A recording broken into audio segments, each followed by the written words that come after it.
Kwa ujumla sisi kama TAHAFE, Tanzania Haji Federation, shirikisho la taasisi za hija Tanzania, tunayo furaha kuwatangazia kwamba tutakuwa na jambo la kuaga mahujaji wetu biidhnillahi taala katika siku ya Jumapili ambayo itakuwa tarehe 10 katika mwezi huu wa 5, hafla ambayo itakayokuwa hapa katika ukumbi wa Muhammad Sadisi hapa Baraza Kuu la Waislamu Tanzania.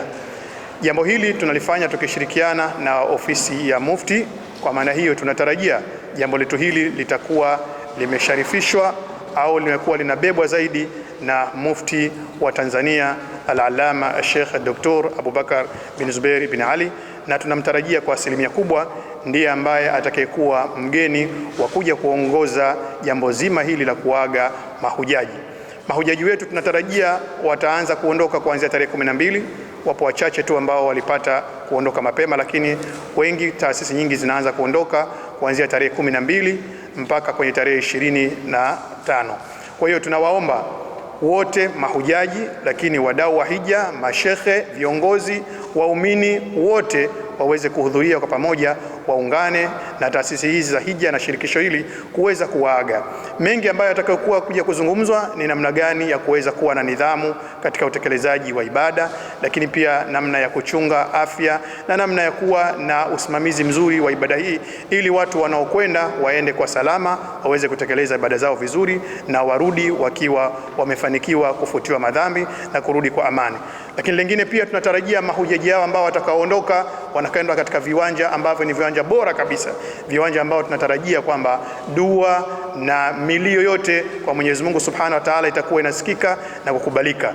Pia watabeba ujumbe wetu wa kwenda kujiombea wao wenyewe, lakini na kutuombea sisi kama nchi, kuwaombea viongozi wetu tuweze kudumu na amani na usalama katika nchi yetu, na kuweza viongozi wetu kuweza kufanikiwa katika kuendesha mambo yetu haya ya kinchi na kiidara kwa salama na amani. Kama kuna mabadiliko au uboreshaji kidogo wa masuala ya kupatikana mahujaji, niseme kwamba mwaka huu kama alivyosema kwamba huu moja umerudi na umerudi kwa nguvu.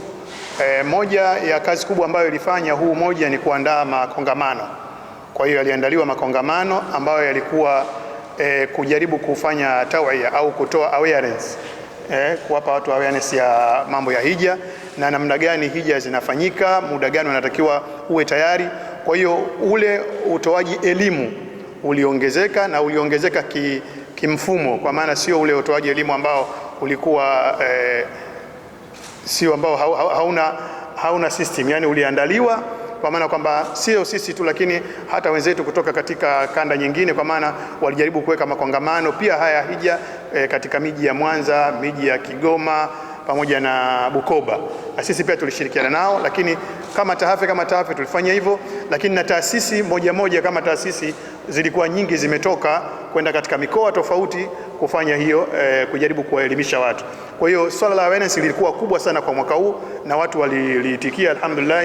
Kwa hiyo ni hatua moja kubwa ambayo tuliweza kubadilisha zile mentality, na hata ukiona kwamba watu wengi walikuja baada ya system kufungwa baada ya Ramadhani wakawa wamekosa, kwa maana bado watu walikuwa wanataka kuja kuenda hija lakini walikosa nafasi, wengi wamelipia kwa ajili ya mwakani. Ama kuhusu kwamba namna ya uboreshaji, moja wapo ambayo ni ile trend ambayo aliuliza mwandishi kutoka Bongo FM, ni kwa maana kwamba mwaka huu tumepata 4,000 na karibu 40 na kitu ambao mahujaji walikwenda mwaka huu. Mwaka jana tulipata 3,600, na ukiangalia mwaka jana, kwa maana swala la uandikishaji lilikwenda muda mrefu sana, mpaka nadhani serikali iliingilia kati ikatuombea kufungua tena baada ya kuwa pamefungwa. Serikali ya Tanzania iliingilia kati ikaomba kwamba muda uongezwe na kila kitu, lakini mwaka alhamdulillah watu walifika hiyo idadi 4,000 walifika kabla hata yani kukwisha kwa hiyo kwa deadline. Kwa hiyo kuna maboresho, mojawapo ni awareness, na awareness yenyewe kwa maana kwamba vyombo vya habari pia mnatusaidia, na tunawashukuru katika hili, kwa maana mnaweza kuwafikishia watu wengi kujua kama haya ambayo tunayozungumza, kwamba mtu anajua kwamba kwa mwaka huu ili niende mwakani 2027 inabidi nianze kulipa mapema. Ikifika mwezi wa 12 au wa kwanza, basi kwa mwakani, kwa maana panakuwa tayari pameshafungwa. Ukija kustuka Februari unaambiwa nafasi zimekwisha au utaenda hija ya mwakani. Kiukweli hujaji au watu wanakuja kwenye taasisi husika, sawa, wanajiandikisha kama ilivyo, isipokuwa TAHAFE inajumuisha ule umoja. Kwa mfano amezungumza hapa naibu katibu, kwa mfano kama iTravel tulipata mahujaji mapema, walipokuwa wamekuja wengine wako tayari, tulapeleka taasisi nyingine. Huu unaonyesha kwamba ni umoja, kwamba watu wamekubaliana sasa kwamba nimepeleka M2 Travel, labda nimepeleka Jamarati, nimepeleka wapi. Sasa hii tahafu kutokana na ule umoja wao, sasa taasisi yenyewe nimejaza, lakini na watu wa ziada, sina nafasi, nawapeleka sehemu nyingine. Sasa kwa maana hujaji anakuja kwenye taasisi ambayo mwenyewe kaipenda, anaandikisha, lakini kama wamezidi au wameshajaza, tunawapeleka kwenye taasisi nyingine. Sasa huo ndio umoja ambao TAHAFE umeufanya mwaka huu kwa 100%. Hakuna taasisi ambayo imekuja na hujaji akamwambia mimi nishajaza, wewe kapumziki, bali anampigia simu mwenzake, bwana mimi nina hujaji watatu bwana, mimi nishajaza, wewe nafasi ipo, basi wanakuja huko. Kwa hiyo umoja huu alhamdulillah TAHAFE umeufanya vizuri na taasisi zinakwenda vizuri kwa pamoja.